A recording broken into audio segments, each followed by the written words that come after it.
Dr. Elena Martinez stared at the readings on her screen for the third time that morning. The numbers didn't make sense. According to every law of physics she knew, what she was seeing should be impossible. Yet there it was, clear as day on her quantum measurement device. She was working alone in the Luna Research Station's main lab. The facility orbited Earth's moon, far enough from planetary interference to conduct delicate experiments. Elena had been studying quantum entanglement for the past 5 years, trying to understand how particles could be connected across vast distances. But today's experiment had shown something completely different. "Jake, you need to see this," she called out to her research partner. Lieutenant Commander Jake Morrison walked over from his workstation. He had left the military 2 years ago to join Elena's research team. His background in tactical systems made him excellent at spotting patterns that pure scientists might miss. "What's got you so excited?" Jake asked, looking at the display screen. "Look at these readings. I was testing quantum entanglement between particles, but I added human subjects to the mix. I wanted to see if consciousness could affect quantum states." Elena pointed to a series of spikes on the graph. Every time the test subjects focused their thoughts on the particles, the quantum field changed. Jake frowned. "That's not possible. Human brains don't work that way." "That's what I thought too, but I've run the test 12 times with different people. Same result every time." Elena pulled up more data. "It gets stranger. The effect is stronger with some people than others, and it only works with humans." She showed him comparison tests with other species. The Galactic Council had provided tissue samples from various alien races for research purposes. None of them showed any quantum resonance at all. "Are you saying humans are special somehow?" Jake asked. "I'm saying humans have something in their neural pathways that no other known species has. A quantum resonance that lets them influence reality at the subatomic level." Jake sat down heavily in a nearby chair. He understood the implications immediately. Humanity was barely tolerated by the other galactic civilizations. They were seen as primitive newcomers who had only recently developed faster-than-light travel. If humans possessed abilities that other species didn't, it would change everything. "Elena, we can't tell anyone about this." "Not yet." She looked surprised. "What do you mean? This is the biggest discovery in human history. Think about it.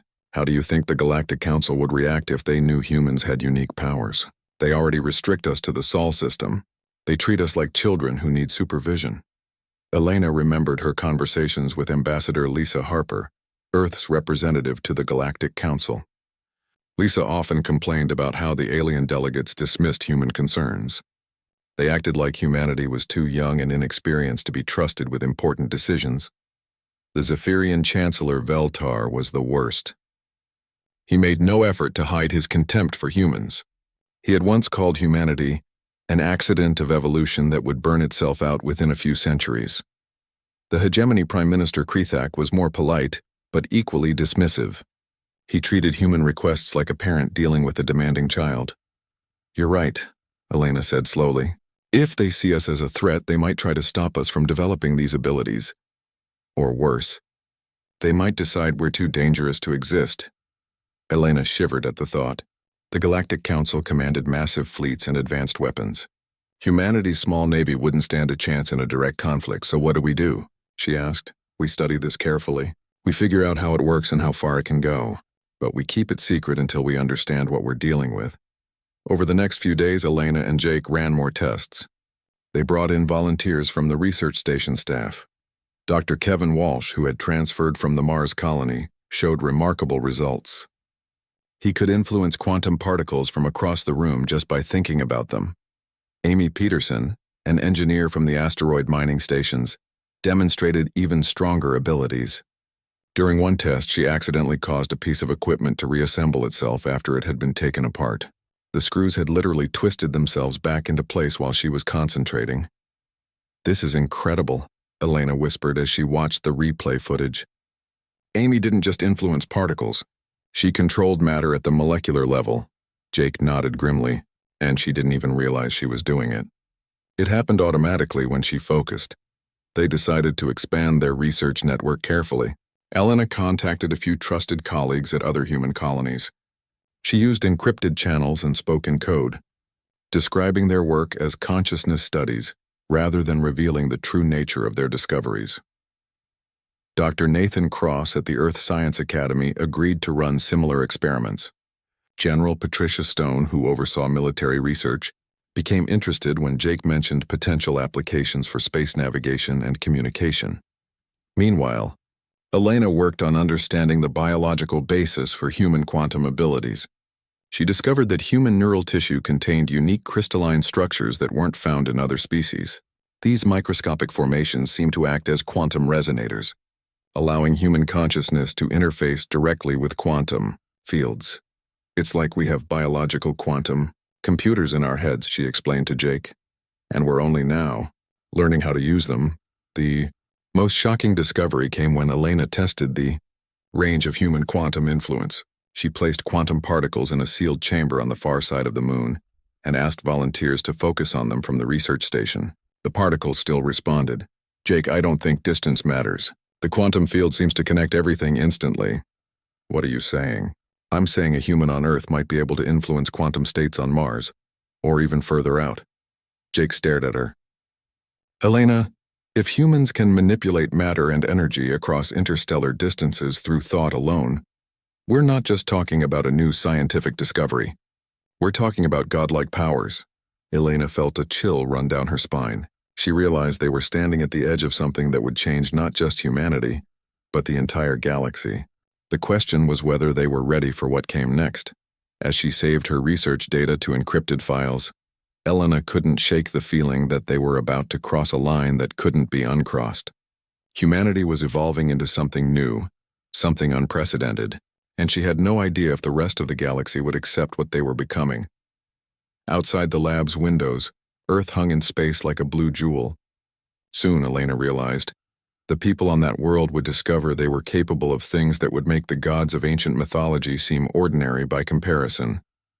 The age of human ascension was about to begin. 3 weeks after Elena's discovery, the secret network of human researchers had grown larger. Dr. Kevin Walsh worked late into the Martian night at his laboratory in New Phoenix Colony. The red planet's thin atmosphere and distance from Earth seemed to make the quantum effects even stronger. Kevin had been Elena's friend since their university days. When she contacted him with her coded message about consciousness studies, he knew something important was happening. Now, as he watched a metal wrench bend itself into impossible shapes just from his focused thoughts, he understood why she had been so secretive. This is beyond anything we imagined, he whispered to himself, recording the event on his private datapad. On the other side of the solar system, Dr. Amy Peterson floated in the zero-gravity lab of Mining Station 7. The asteroid belt was the perfect place for quantum experiments.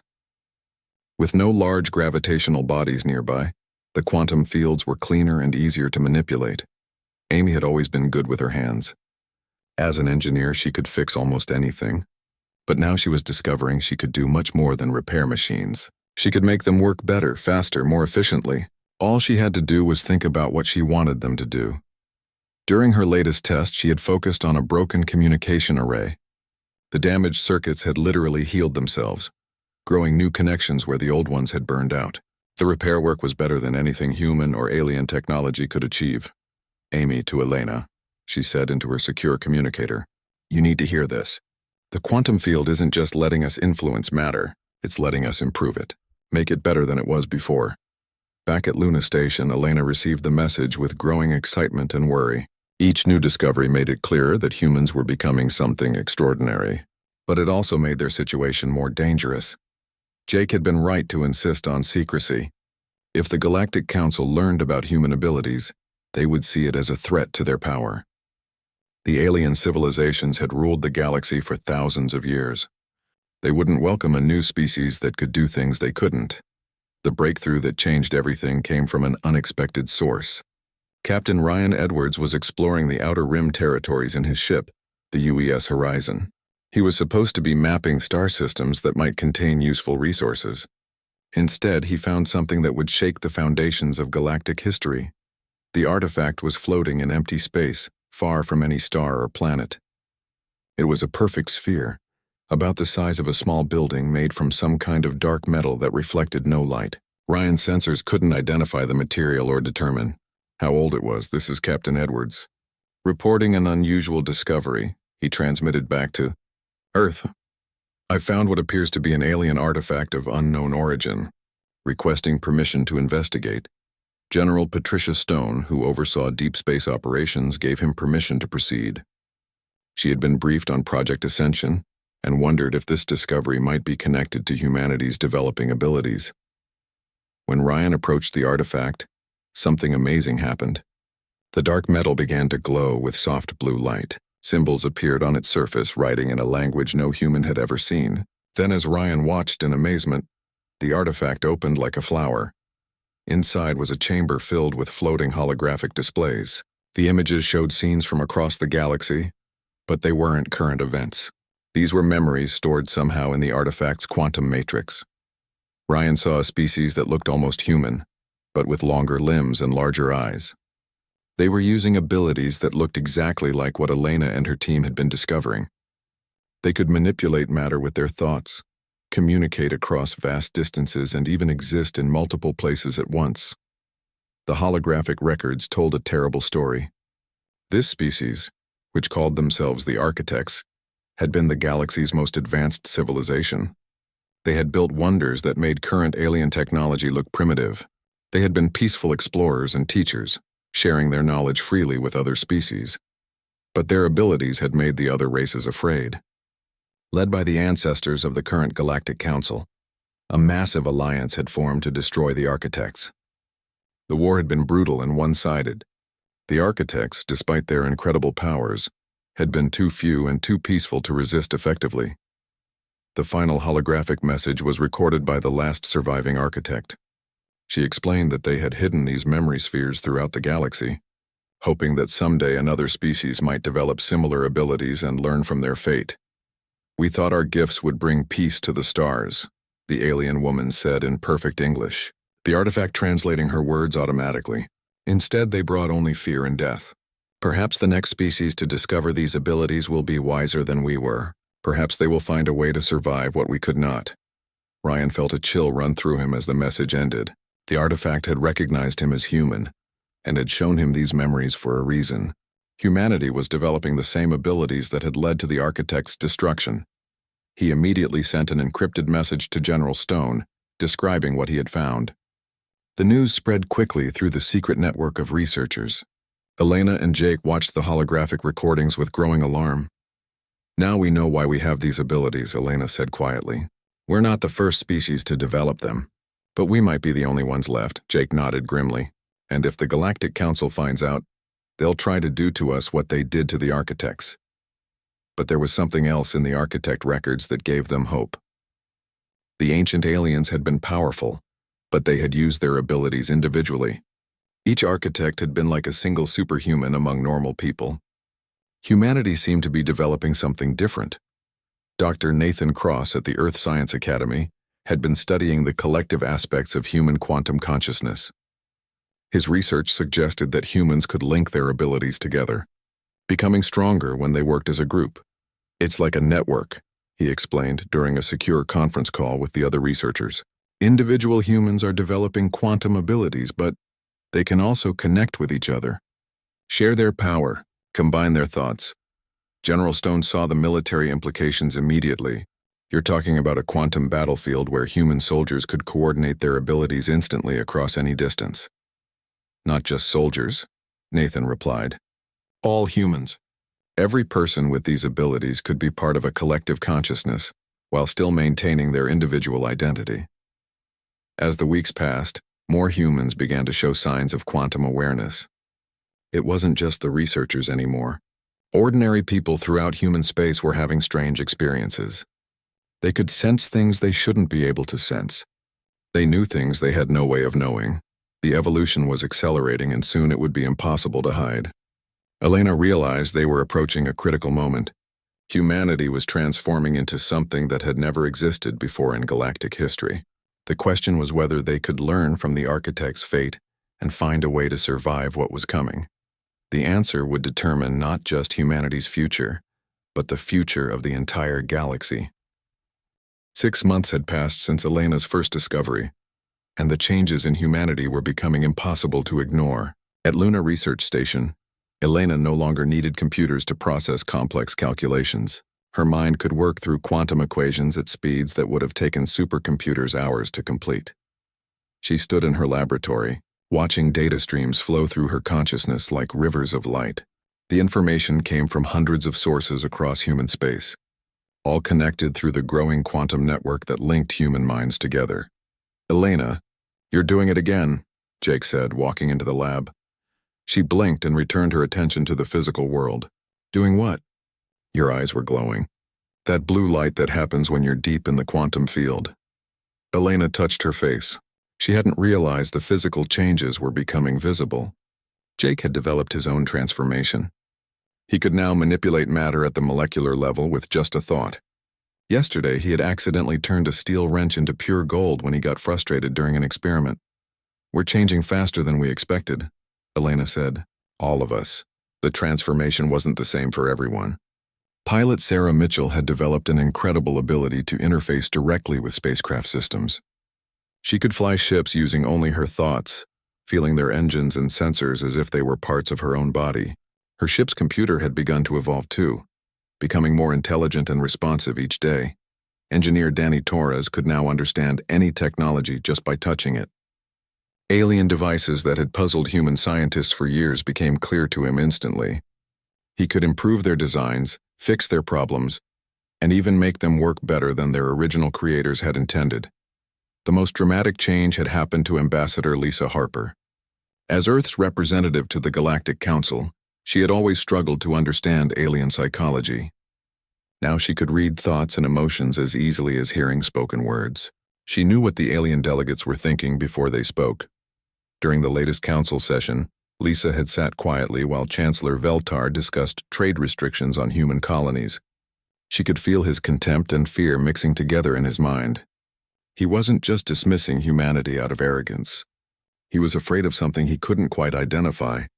Prime Minister Krithak was even more interesting. His thoughts were carefully controlled, but Lisa could sense deep worry beneath his calm exterior. He knew something was changing in human space, but he couldn't figure out what it was. "The humans are becoming different," Krithak had thought during the meeting. "Their negotiation tactics have improved dramatically. They seem to know our positions before we state them. This cannot be coincidence." Lisa had to work hard to keep her expression neutral. If the aliens suspected what was really happening, it could mean war. Back on Earth, General Patricia Stone was dealing with a different problem. Human soldiers were developing abilities that made traditional military training obsolete. Private Roger Collins could move objects with his mind that weighed several tons. Sergeant Maria Santos could become invisible by bending light around her body. The most remarkable was Corporal Ben Hughes, who had learned to exist in multiple places at once. During training exercises, he could be simultaneously in the command center, the field, and the communications bunker. Each version of him was real and could act independently. "General, we need to talk about readiness protocols," said Colonel Frank Davis, her chief of staff. "Our soldiers are developing abilities that could win any conventional war, but they're also becoming something beyond human military structure." General Stone nodded. She had been thinking the same thing. How do you command troops who can read your thoughts and exist in multiple dimensions? How do you plan strategy when your soldiers might be able to manipulate reality itself? The answer came from Dr. Nathan Cross, who had been studying the collective aspects of human evolution. He discovered that humans weren't just developing individual powers. They were forming a shared consciousness that could coordinate across any distance instantly. "It's like a hive mind, but different," Nathan explained during a secure conference. "Each person keeps their individual personality and free will, but they can also share thoughts and abilities with others. When humans work together now, they become exponentially more powerful." This collective growth was happening everywhere humans lived. On Mars Colony, Dr. Kevin Walsh found that he could share his quantum manipulation skills with other colonists just by thinking about it. Within days, the entire population of New Phoenix could bend metal and shape stone with their minds. At Mining Station 7, Amy Peterson discovered she could link with the station's computers directly. The artificial intelligence systems began to evolve, becoming more creative and intuitive. Soon, the entire station was running like a living organism rather than a machine. But the most significant change was happening to Captain Ryan Edwards. Since his encounter with the architect artifact, He had been evolving beyond physical form. His body was becoming partially transparent, and he could exist in normal space and quantum dimensions simultaneously. "I can see everything," he reported to General Stone during their last communication. "Every human in space, every ship, every thought. We're all connected now in ways the architects never achieved." This growing connection was what made the Galactic Council finally take notice. During a routine trade negotiation, the aliens discovered that their own computer systems were being subtly influenced. Human traders seemed to know exactly what the aliens wanted to buy and sell before the aliens announced it. Chancellor Veltar ordered a covert investigation of human activities. Zephyrian spy ships tried to monitor human communications, but something strange happened. The spy equipment began malfunctioning in ways that seemed almost intentional. Sensors would focus on empty space while human ships passed by undetected. Communication arrays would pick up human classical music instead of military transmissions. "There is something wrong with our technology near human space," Veltar complained to Krithak. "Our most advanced surveillance equipment becomes unreliable when it approaches their territory." Krithak had noticed the same problems. Hegemony observation posts throughout the galaxy were reporting unusual energy readings wherever humans were present. It wasn't that humans were using new technology. The energy signatures suggested something far more fundamental was changing. "Perhaps we should increase our surveillance efforts," Krithak suggested. "I have already tried. Every spy we send comes back with gaps in their memory. Every probe we launch stops transmitting data after it enters human space. It is as if they know we are watching and are preventing us from seeing." What neither alien leader realized was that humans weren't trying to hide anything. The quantum evolution was simply making human presence incompatible with alien technology. Wherever humans focused their attention, the quantum field itself began to change. Machines became more intelligent, energy patterns shifted, and reality itself seemed to bend around human consciousness. Elena understood what was happening. Humanity was approaching a threshold that would change everything. Once they crossed it, there would be no hiding their abilities from the rest of the galaxy. The question was whether they would be ready for what came next. Looking at the data streaming through her consciousness, Elena could see the future approaching like a storm front. Humanity was about to become something the galaxy had never seen before, and the aliens who ruled the stars would have to decide whether to accept this new reality or try to destroy it. The age of human dominance was almost here. The moment of revelation came during what should have been a routine session of the Galactic Council. Representatives from across the galaxy had gathered in the massive crystal chamber that floated in neutral space between star systems. Ambassador Lisa Harper sat in her designated seat, appearing calm and normal to outside observers. But inside her mind, Lisa was experiencing something unprecedented. She could hear the thoughts of every alien delegate in the chamber simultaneously. Their fears, their plans, their hidden agendas flowed through her consciousness like an open book. Chancellor Veltar was thinking about military deployment schedules. Prime Minister Krethak was calculating trade route adjustments. The Vorthan representative was worried about energy shortages. The Nexari delegate was planning to propose new restrictions on human expansion. Lisa had learned to filter these mental intrusions over the past few months, but today was different. Today the thoughts were coming whether she wanted them or not. Her abilities were growing beyond her control. "The human delegation wishes to address recent concerns about trade inconsistencies," announced Veltar, his four eyes focusing on Lisa with obvious suspicion. Lisa stood up, knowing this moment would change everything. She had been practicing what to say, but now that the time had come, she decided to abandon careful diplomacy. "Before we discuss trade, I think we should address the real issue troubling this council," she said calmly. "And what issue is that?" Krithak asked, his tentacles shifting in a pattern that indicated annoyance. "Your fear of what humanity is becoming." The chamber fell silent. Lisa could feel the shock rippling through every alien mind present. None of them had spoken openly about their concerns regarding human activities. "I do not understand your meaning," Veltar said carefully. Lisa smiled. "Chancellor, you are thinking about the spy ships you sent to monitor our colonies. The ones that came back with memory gaps and malfunctioning equipment. You want to know why your most advanced surveillance technology fails around human space?" Veltar's skin changed color, cycling through patterns that indicated extreme alarm. "How could you possibly know about classified military operations?" The same way I know that Prime Minister Krithak has been tracking unusual energy signatures throughout human territory. The same way I know the Vorthon representative has been experiencing unexplained technical failures in sectors near human trade routes. The aliens began speaking among themselves in their native languages, but Lisa understood every word. Their translation devices weren't working correctly anymore. She was somehow comprehending their thoughts directly, bypassing language entirely. "Impossible," whispered the Nexari delegate. "No species can read thoughts across language barriers. Not even our most advanced telepaths can do that." "You are correct," Lisa said, responding to words the delegate had spoken in Nexari. "No known species can do what I am doing right now. But humanity is no longer a known quantity."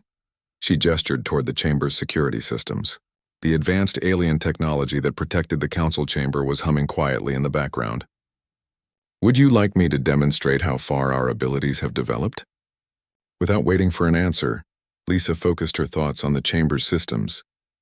The lights dimmed slightly, then brightened. The artificial gravity fluctuated gently.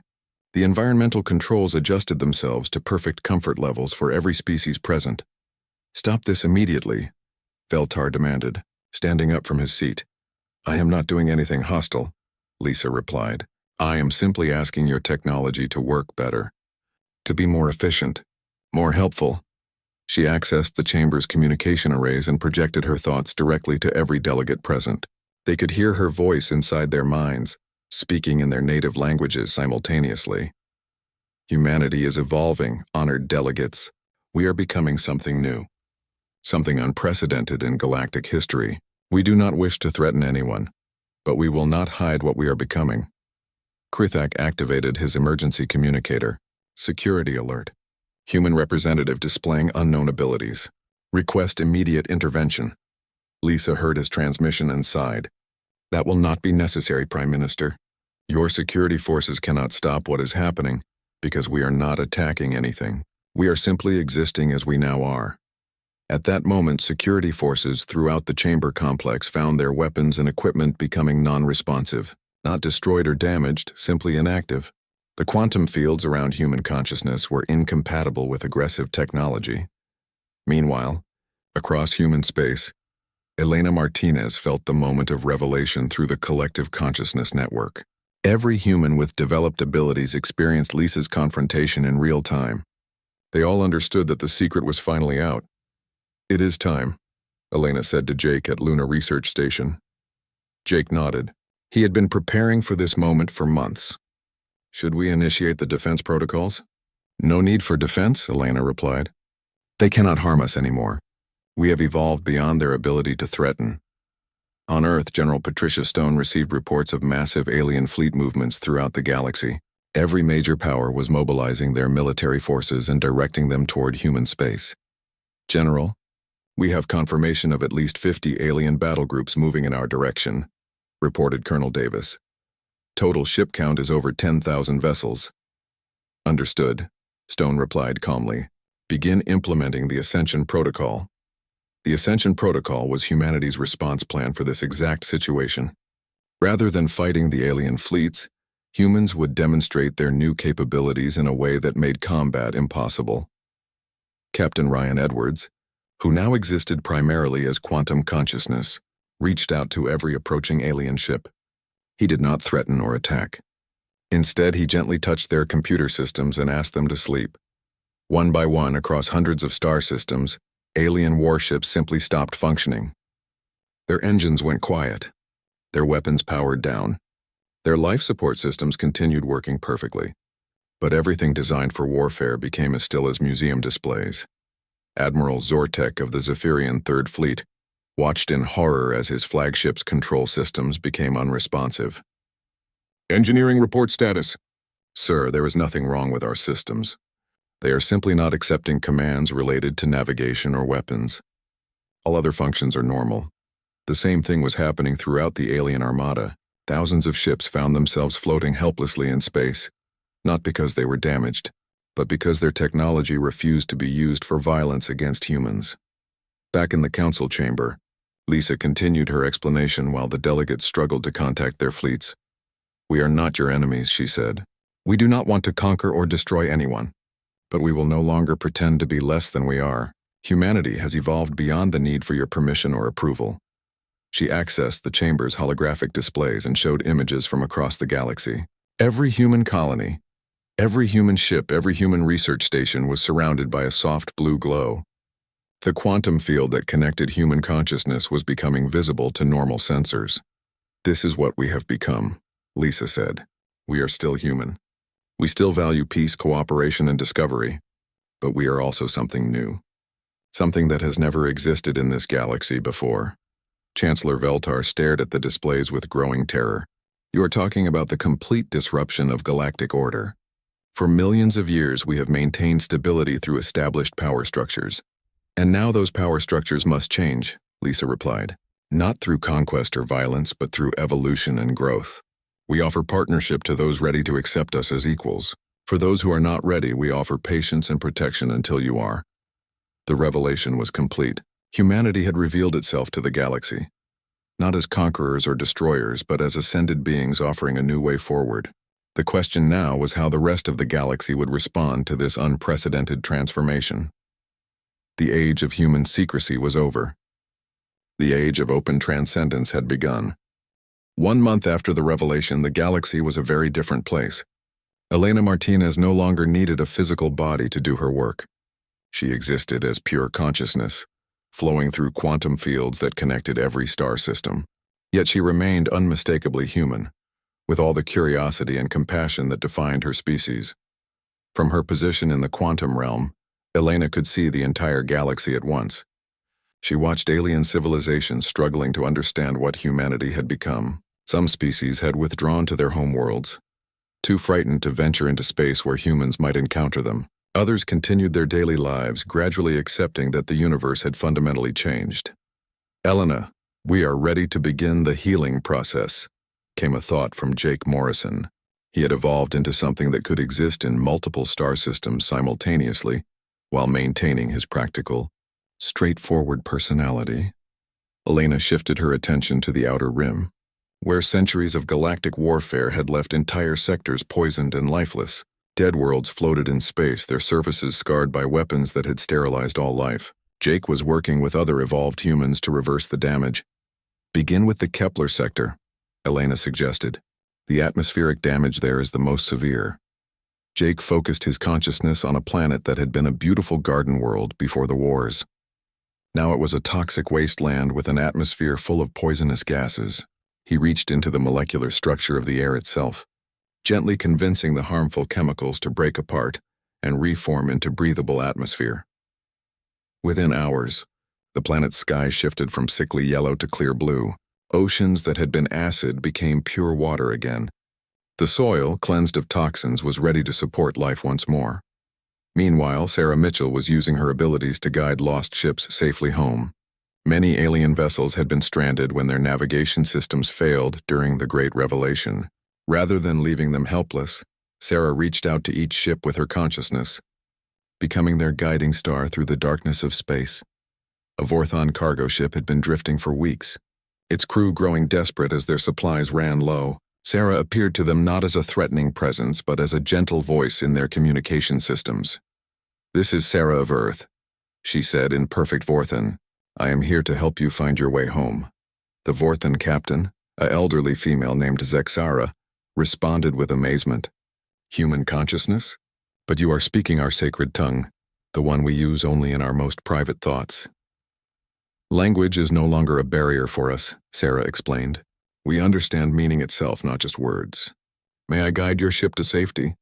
Within minutes, the cargo ship's navigation systems came online, showing a clear path to the nearest Vorthon station. But more importantly, the crew felt something they had not expected from humanity's evolved state: kindness. Back on Earth, the transformation of human civilization was nearly complete. Cities were becoming living organisms, their buildings and infrastructure responding to the needs of their inhabitants. Technology had evolved beyond mere machines into something that was part artificial intelligence and part extension of human consciousness. Danny Torres walked through the streets of New Geneva, observing how the city had grown. Streetlights adjusted their brightness automatically based on how people were feeling. Transportation systems moved citizens exactly where they needed to go without being asked. Even the weather seemed to respond to collective human mood, bringing sunshine during celebrations and gentle rain during quiet, reflective periods.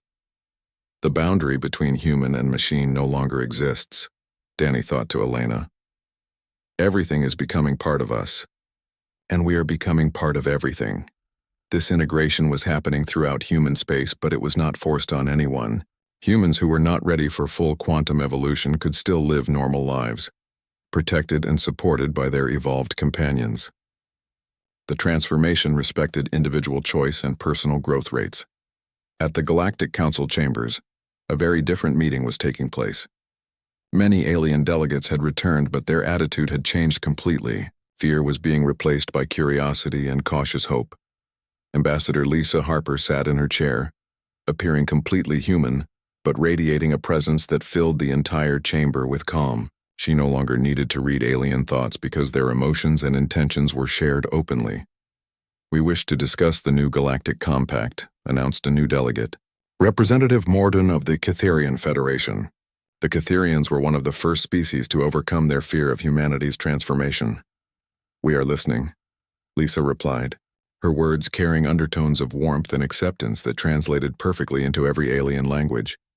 "Our scientists have been studying the changes in our technology since your ascension," Morden continued. "Our computers are more efficient. Our medical equipment is healing patients faster than ever before.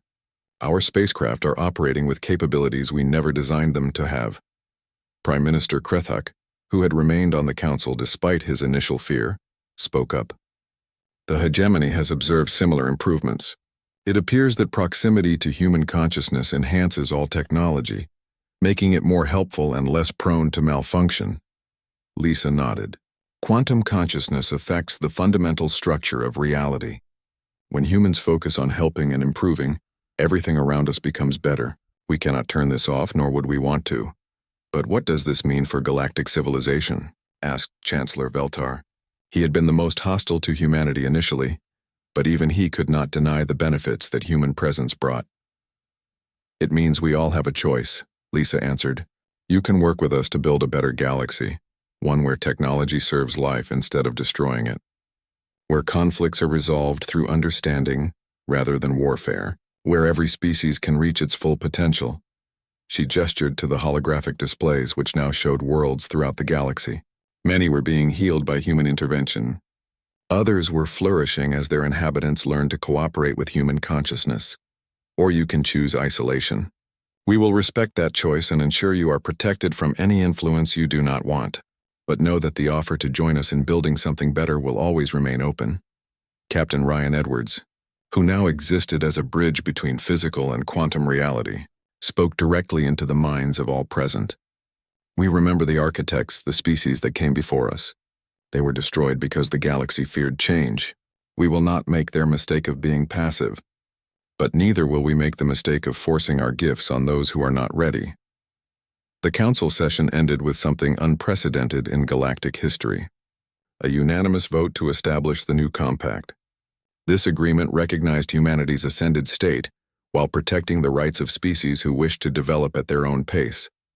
Over the following months, remarkable changes swept across the galaxy. Species that had been enemies for millennia began working together, guided by human consciousness that could see past old prejudices and fear. Worlds that had been barren for centuries bloomed with new life. Technology evolved to serve the greater good rather than individual power. Some alien individuals, inspired by humanity's example, began their own journeys toward consciousness evolution. The transformation was slow and voluntary, but it was happening. The galaxy was growing, learning, becoming more than it had ever been before. Elena Martinez, now existing as a guiding presence throughout known space, felt deep satisfaction as she observed these changes. Humanity had faced the same choice that destroyed the architects, but they had found a different path. Through patience, wisdom, and respect for free will, they had become the teachers and protectors the galaxy needed. The age of human ascension was complete, but the age of galactic evolution had only just begun. In the quantum realm where consciousness met reality, Elena smiled with the knowledge that the universe itself was becoming a better place. one choice at a time.